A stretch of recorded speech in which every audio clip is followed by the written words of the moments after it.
아몬의 아들인 요시야가 유다를 다스리던 때에 주의 말씀이 스바냐에게 내렸다. 스바냐는 구시의 아들이며 그다랴의 손자이고 아마랴의 증손자이며 히스기야의 고손자이다. 주께서 말씀하셨다. 내가 땅 위에 있는 모든 것들을 완전히 쓸어버리겠다. 내가 사람과 짐승을 다 쓸어버리고 공중의 새와 바다의 고기를 다 쓸어버리겠다. 아울러 남을 넘어뜨리는 자들과 모든 악한 자들도 모조리 쓸어버리겠다.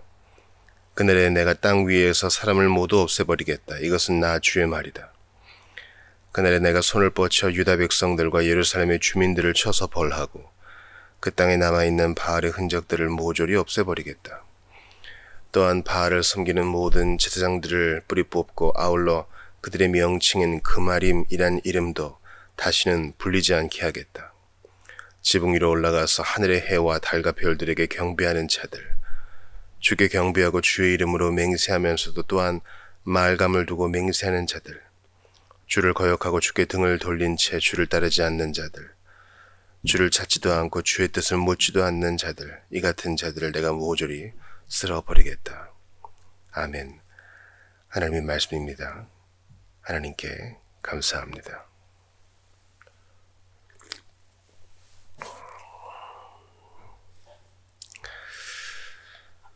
스바냐 선지자의 시기가, 그가 예언을 하던 시기가 오늘 본문 1절에 나와 있습니다. 우리는 그가 주전 640년에서 622년경에 이 예언을 했다고 알고 있는데요. 바로 그는 요시야가 유다를 다스리던 때에 성령께서 주신 말씀을 전하던 사람이었습니다. 그런데 이 요시야는 왕가의 후손이라고 나와 있어요. 즉 그는 히스기야의 고손자라고 합니다. 경건한 왕이었죠. 하나님을 기쁘시게 했고 또 개혁을 단행했던 히스기야의 고손자였습니다.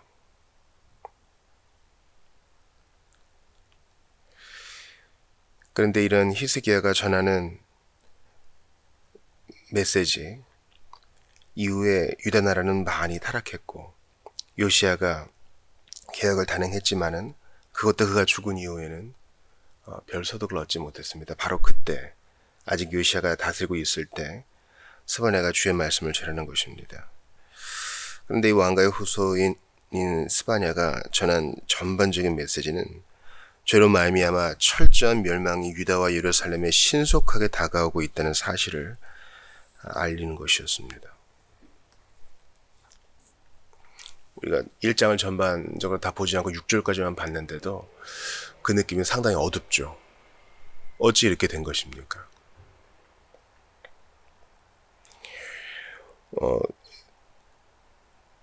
보통 이렇게 선지서가 시작되면은 뭔가 서원적인 얘기가 있어야 되는데 그거 없이 단도직입적으로 주께서 스바냐의 입을 통해 말씀하십니다. 2절 보세요.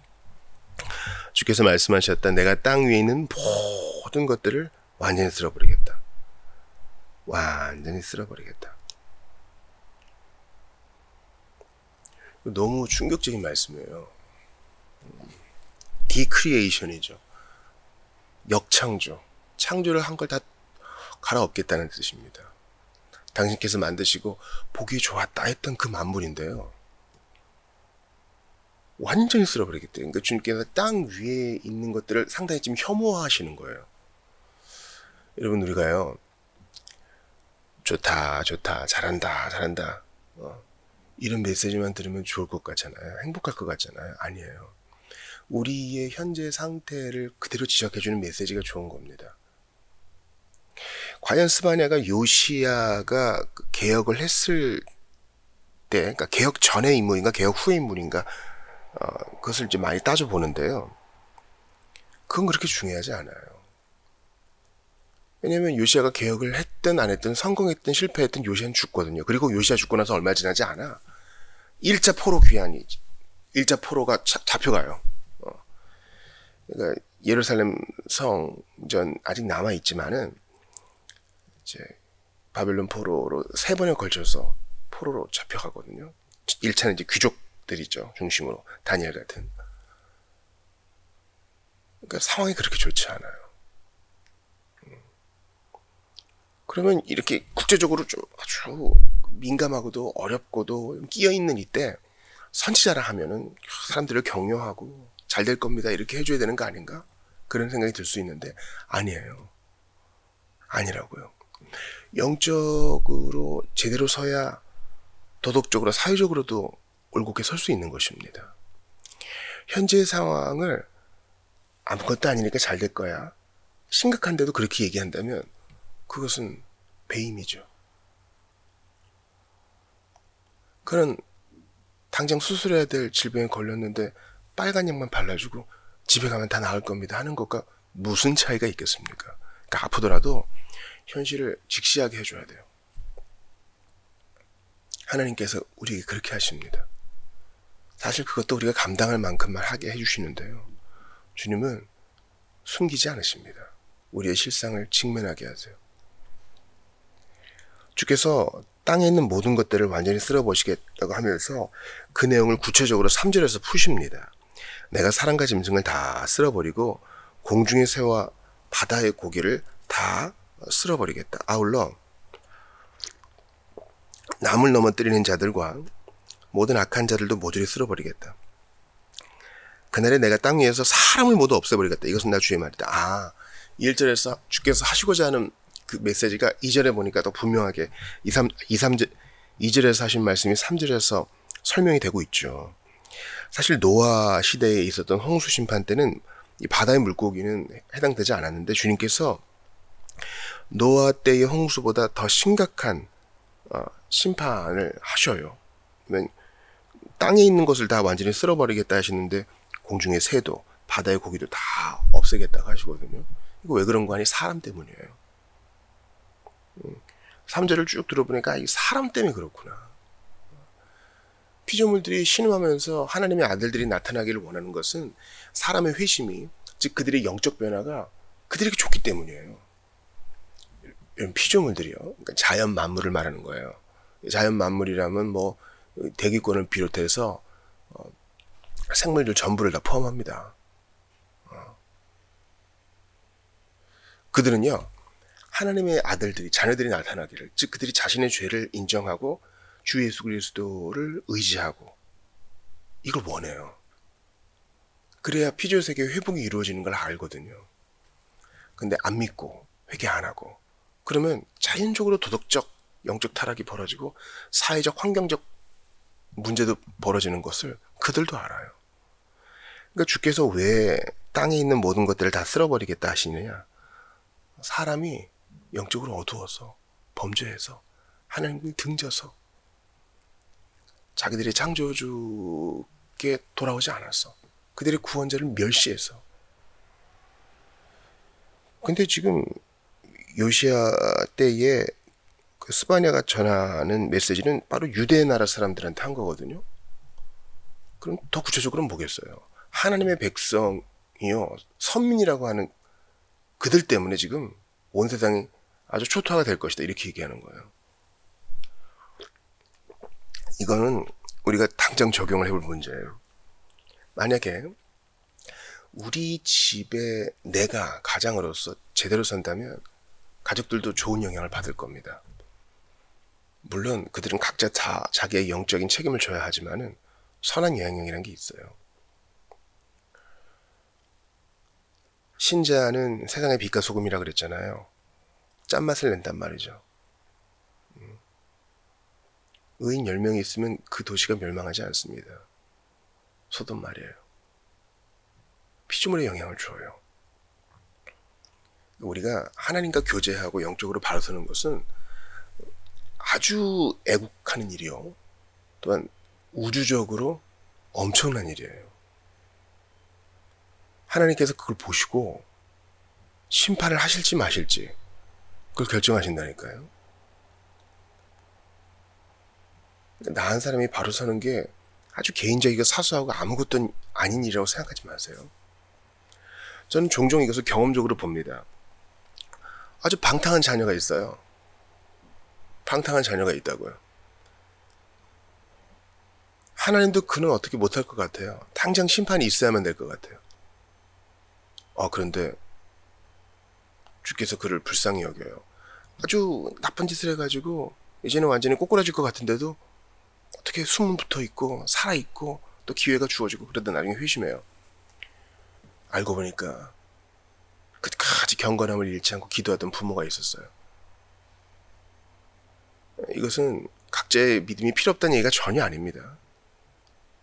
결국 방탕한 그 자녀 자신이 믿고 회개한 거예요. 하나님은 개인을 회개시킴으로써 당신의 자녀를 삼으시지 누구의 공로 때문에 남은 공로를 옛다 너 받아라 이렇게 해서 변화시키지 않습니다. 주님은 회개와 믿음이라는 수단을 늘 쓰셔요. 그러나 좋은 영향이 간 거예요. 또 경건한 부모의 기도가 보좌를 흔든 것입니다. 우리는 이런 예를 나 같은 죄인 살리신 존 뉴턴에게서 봐요. 존 뉴턴이 바다에서 회심 전에 몇 번 죽을 뻔했어요. 몇 번 죽을 뻔했다고요. 잡혀가기도 하고 건강이 나빠지기도 하고 풍랑을 겪기도 하고 또 어릴 때도 바다에 나가기 전에 죽을 뻔한 고비를 겪었습니다. 그때 생각했대요. 왜 내가 아니지? 하나님이 하실 일이 있었던 거예요. 우리가 이런 경고를 들을 때 돌아와야 되는데 안 돌아온다면 주께서 크게 진노하신다는 겁니다. 그리고 한 사람의 그런 변화는 존 뉴턴의 경우만 봐도 오늘까지 우리에게 큰 영향을 미치잖아요. 그러니까 여러분 이 한 사람의 넘어짐 까닭에 나 정도야 괜찮겠지 하면서 저 사람도 넘어지고 이 사람도 넘어지고 그 넘어짐 까닭에 온 피조물이 온 땅이 다 해를 입을 수 있다는 겁니다. 영적 나비 효과라는 게 있어요. 그러므로 내 신앙의 옷깃을 잘 여미면서 나부터 바로 서야 됩니다. 그게 교회 살리는 길이고 그게 애국하는 길이고 그게 모든 피조물에게 환영받는 길입니다. 그게 또 주님이 원하시는 뜻이에요. 주께서 이 심판의 기조를 계속 유지하십니다. 그날에 내가 손을 뻗쳐 유다 백성들과 예루살렘의 주민들을 쳐서 벌하고 그 땅에 남아있는 바알의 흔적들을 모조리 없애버리겠다. 예루살렘 백성들에게 바알의 흔적이 있었던 거예요. 그러니까 주님께서는 말씀하시는 거예요. 너희들이 범죄하면 성전이든 뭐 교회든 하나님 백성이든 뭐 몇 대가 믿든 그건 내가 중히 여기지 않겠다. 우상 숭배하면 영적 양다리를 걸치면 나 가만히 있지 않겠다. 또한 바알을 섬기는 모든 제사장들을 뿌리 뽑고 아울러 그들의 명칭인 그마림이라는 이름도 다시는 불리지 않게 하겠다. 그마림이란 모든 이교 사제들을 부르는 호칭을 말합니다.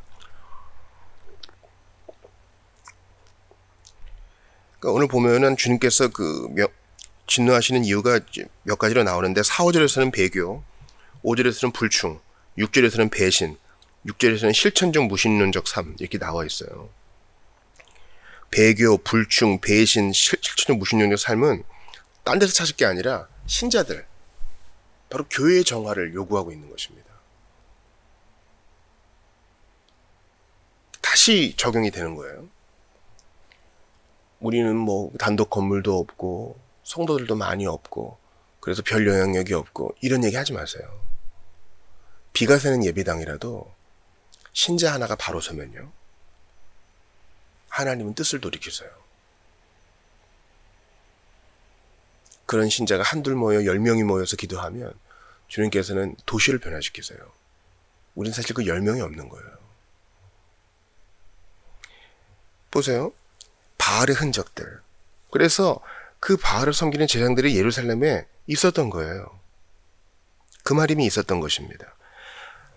왜 바알 종교가 그 당시 인기 있었는가? 흥분을 자아내면서 성적 쾌감을 누리게 해줍니다. 그 여호와 신앙과는 다른 거죠.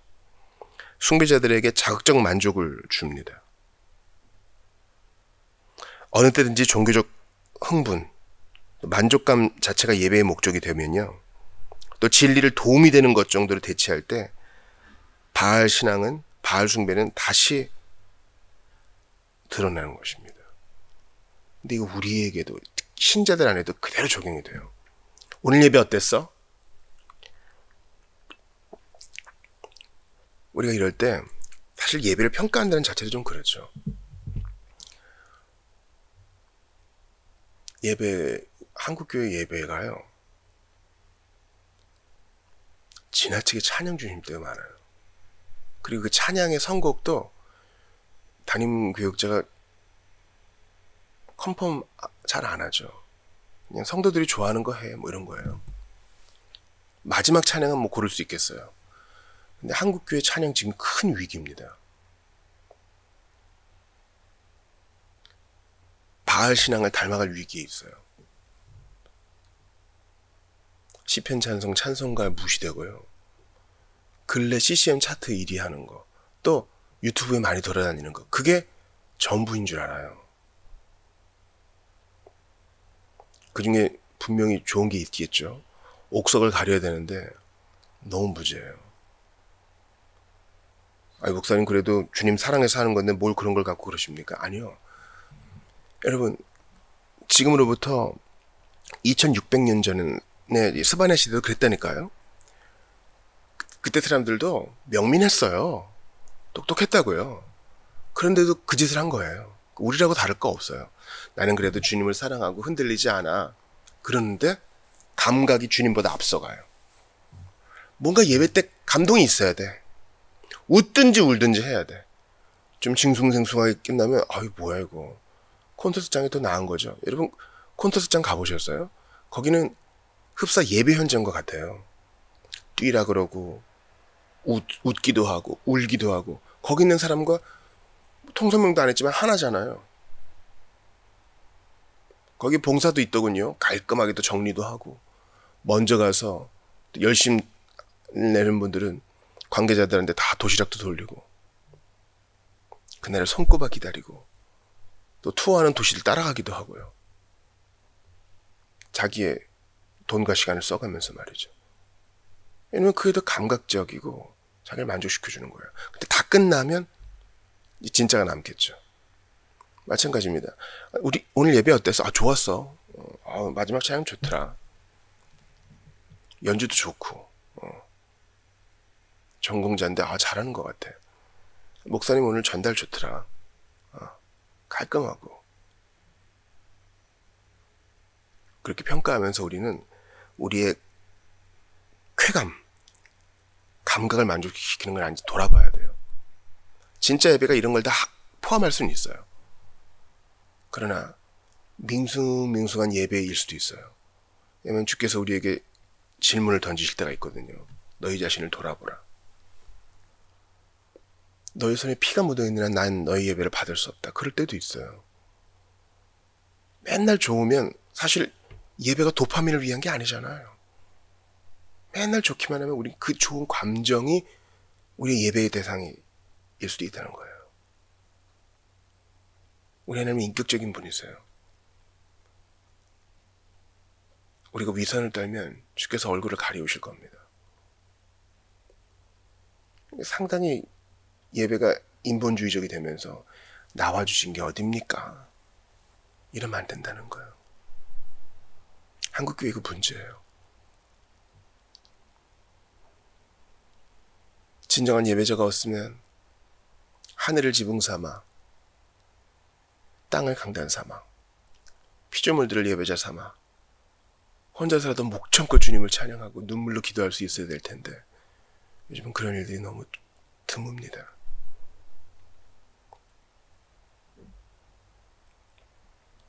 주님은 배역하면 그 어떤 것도 아끼지 않으실 것이라고 하면서 예배 행위를 하고 있는 자를 가짜 예배 행위를 하고 있는 자들을 경책하십니다.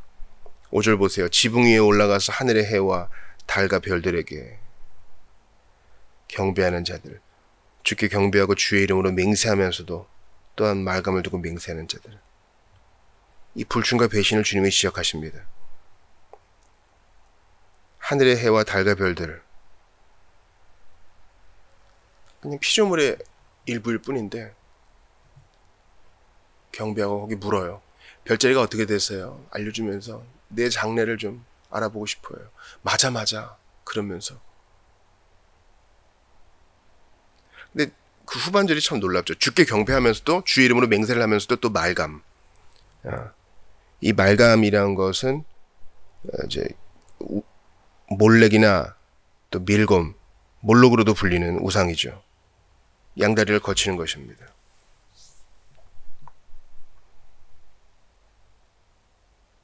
주님은 항상 우선순위에 있어요. 근데 최우선순위는 아니야.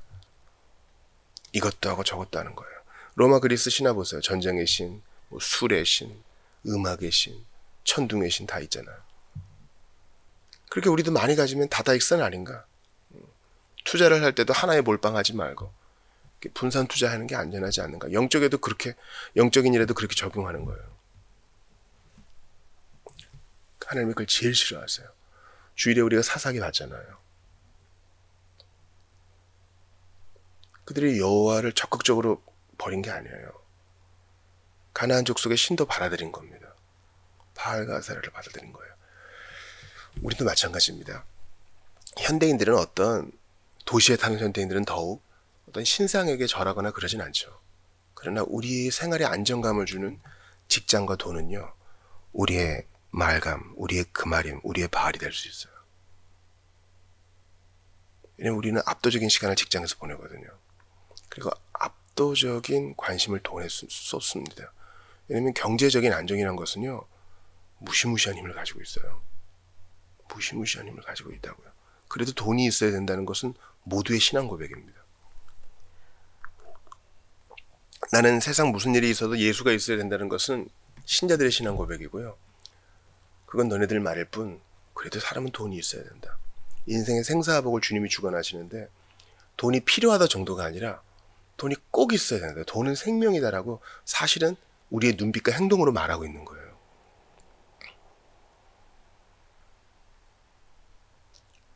직장인들이 쉬는 시간이나 점심시간에 나와서 하는 얘기를 들으면요, 대부분 다 돈 얘기입니다. 정치 얘기 조금 하고 대부분 돈 얘기예요. 노는 것도, 여행하는 것도 좀 얘기하겠죠. 대부분 돈 얘기입니다. 주식, 투자, 미래의 안정, 펀딩. 나쁜 거 아니에요. 각자 자기 일을 돌아봐야 되기 때문에 우리는 돈을 잘 운용해야 됩니다. 충성스러운 청지기가 돼야 돼요. 근데 관심이 거기 다 가 있어요.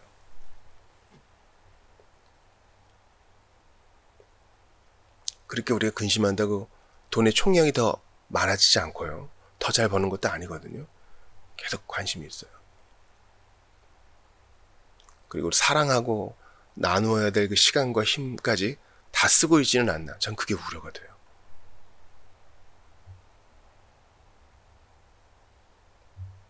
영적 양다리는 그런 것입니다. 하나님은 주 너의 하나님만 사랑하라 하시는데 우리는 그 사랑을 쪼개가지고 여기도 주고 저기도 주고, 그거 안전한 거 아니에요. 주님이 진노하십니다. 솔로몬에게 재판을 받으러 온 두 여인이 있었습니다. 두 여인 다 이 아이가 자기 아이라는 거죠. 솔로몬이 어떻게 판결을 내립니까? 그래? 그럼 아이 갈라서 반반씩 나눠줘. 가짜 엄마는 어떡합니까? 그래야 잘라줘요.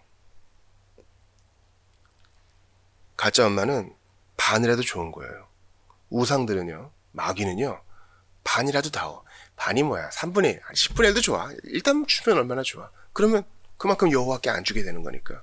가짜들은 그걸 좋아해. 그러나 진짜 엄마는 나는 반이라도 받으면 됐습니다가 아니라 반을 못 받으면 죽는 거니까, 아니 그러지 말고 저 여자 주라고. 일단 내가 살아야 되잖아요. 우리 하나님은 우리 전부를 요구하세요. 아들아, 네 마음을 내게 주며 할 때 우리 마음의 절반만 주면, 아, 나 이 정도로 행복해가 아니에요. 절반을 준다는 건 다 안 주고 하나님이 최우선순위가 아니요, 주님과만 독점적인 교제를 나누는 게 아니에요. 십계명에 합당한 예배가 아니에요. 이것을 액면 그대로 보면서, 야, 참 기독교의 하나님은 질투도 많고 너무 가혹하다. 무슨 애정 결핍이야? 아니요. 별과 달과 해는요, 하나님의 형상으로 지음받지 않았어요. 오직 사람만. 당신의 형상으로 만들어졌으니 주님은 이들과의 교제를 원하십니다.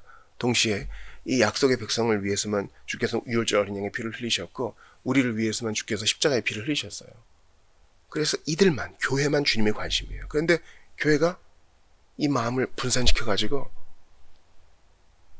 영적 분산 투자네 하면서 우상 숭배를 하고 있으니 주님 마음이 찢어지지 않겠어요? 부부가 있습니다. 결혼하고 행복한 허니문을 보냈어요. 근데 어느 날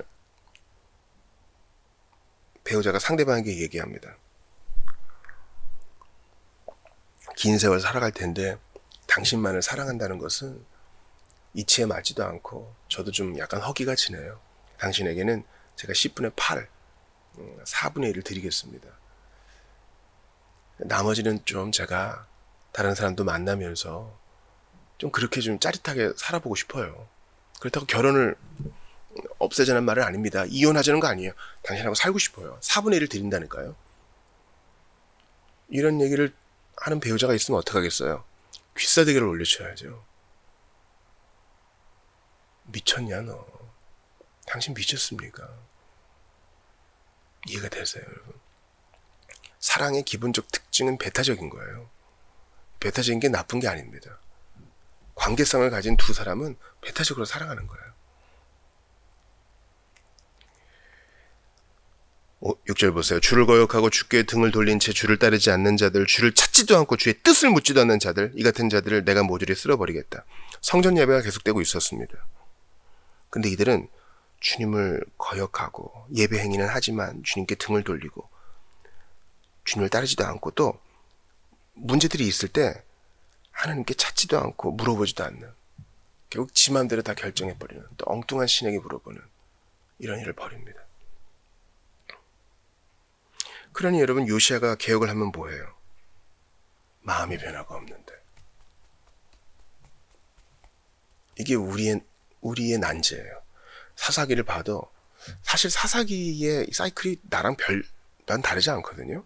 나는 어떨 때 좋다가 또 넘어지고 주님을 의지해서 다시 일어나고 또 넘어지고, 이게 나 같아요. 근데 그런 영적 끝도 없는 하향의 그래프는 우리에게 절망이에요. 우리는 그렇게 살 수 없어요. 스바냐 1장 1절부터 6절의 삶도 마찬가지입니다.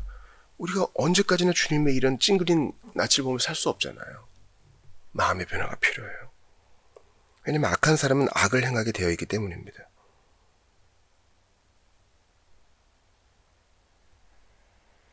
걔는 자기가 토한 것을 다시 가서 그걸 했기 때문입니다. 변화가 있어야 돼요. 악한 사람의 마음이 변화가 돼야 돼요. 걔가 걔로 있는 한 그는 걔가 하던 짓을 계속 할 거예요. 변화가 필요해요. 상태와 성품의 변화, 영의 변화가 필요합니다. 다른 식으로는 죄가 치유되지 않습니다. 사사기와 또 스바냐의 이런 사이클이 계속 반복된다면 죄인들은 진멸될 수밖에 없습니다. 다니엘 12장 10절 보세요. 많은 사람이 연단을 받아 스스로 정결하게 하여 희게 할 것이나 악한 사람은 악을 행하리니 악한 자는 아무것도 깨닫지 못하되 오직 지혜 있는 자는 깨달으리라. 악한 마음을 가지고 있는 악한 자, 죄인이 문제인 거예요. 그러니까 세상 지나도요, 하나님을 향한 영적 도덕적 문제는 그대로 주요 골자로 남습니다. 이걸 어떻게 해결하겠습니까? 마음의 변화를 일으키시는 예수의 십자가, 예수의 피밖에 없습니다. 이것은 설교자로서 내가 내 자신에게 묻는 질문입니다. 너 진짜 변화받은 거 맞느냐? 너의 도덕과 윤리가 그만큼 나으냐? 누가 자신 있게 대답할 수 있을까요? 여호와를 향한 냉담, 뜨겁지 않아요. 물론 사랑이란 게 늘 심장이 뛰고 그럴 수는 없어요. 그러나 관심조차 없는 것입니다. 의지조차 없는 거예요. 바로 이 문제를 해결하시려고 구세주께서 오신 것입니다. 선지자가 아무리 외쳐도 안 들어요. 주께서 경고하시고 때리시고 나라를 멸망시키시고 포로로 잡아가게 했다가 다시 귀환시키시고 기회를 줘도 마음은 안 변해요. 마음의 변화는 성령께서만 하실 수 있습니다.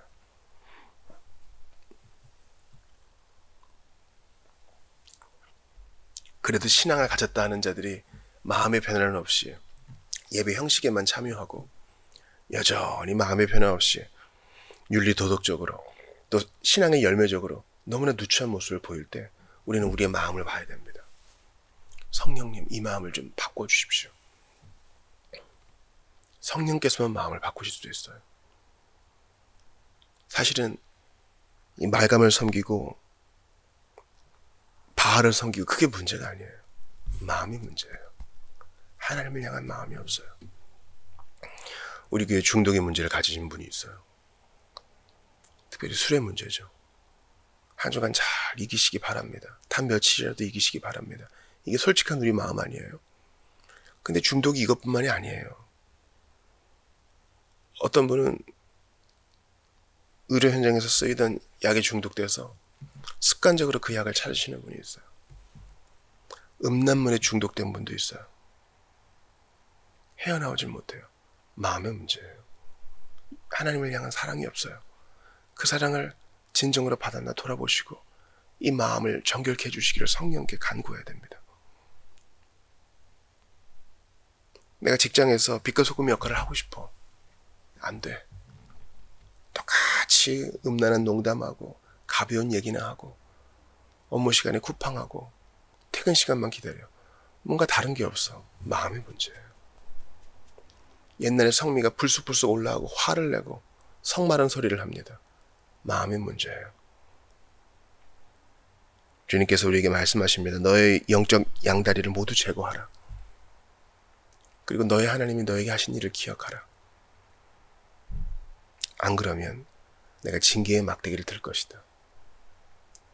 주께서 징계의 막대기를 드실 때 바로 알아차리면 좋겠습니다. 너무 오래간 후에야 돌아오지 않기를 바랍니다. 사랑하는 여러분, 바알 숭배는 문화의 형태의 옷을 입고 오늘도 우리를 은밀히 공격합니다. 깨어 있어야 되겠습니다. 간절히 기도해야 되겠습니까? 여러분, 휴가를 받으면요, 무조건 여행만 가지 마시고 기도하기 위해 단 며칠이라도 좀 떼어놓으세요. 우리가 좀 그렇게 열정을 회복해야 되겠어요. 하나님께서 외치십니다.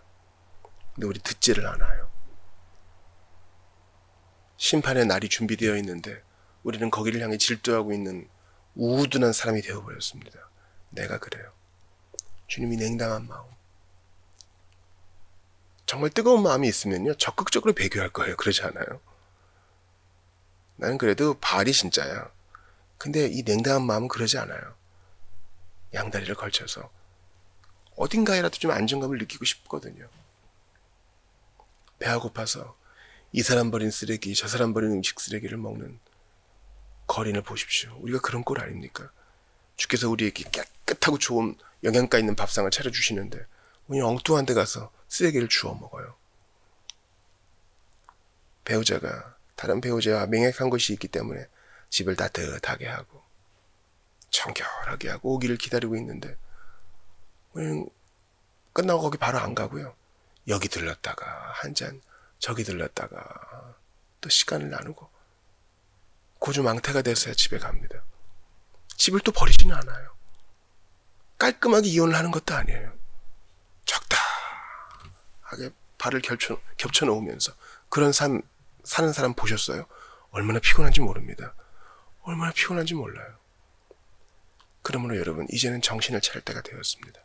삼위 하나님께만 여러분의 마음을 두시고 그분 앞에 기도하세요. 내게 열정 주세요. 내 마음의 변화 주세요. 주님 앞에 엎드리게 해주세요. 돈보다 귀한 주님, 금은보다 귀한 주님, 인생의 생사복을 주관하시는 주님, 내 인생의 안정성에는 바로 당신을 의지하는 것 외에 다른 것 없습니다. 그렇게 의지하며 나아가시는 여러분 되시기 바랍니다. 몸을 입고 와주셨잖아요. 나 대신 십자가에 달리셨잖아요. 나를 의롭다 하시려고 부활하셨잖아요. 그분을 믿고 의지하여 오늘도 믿음으로만 살아가는, 세상이 조롱한다 하여도 나는 주님 한 분만으로 만족한다 고백하며 나아가며 실제로 그 힘을 받아 누리는 여러분 되시기를, 타협하지 않는 신앙이 되시기를, 주님께만 엎드리는 여러분 되시기를 주의 이름으로 축원합니다.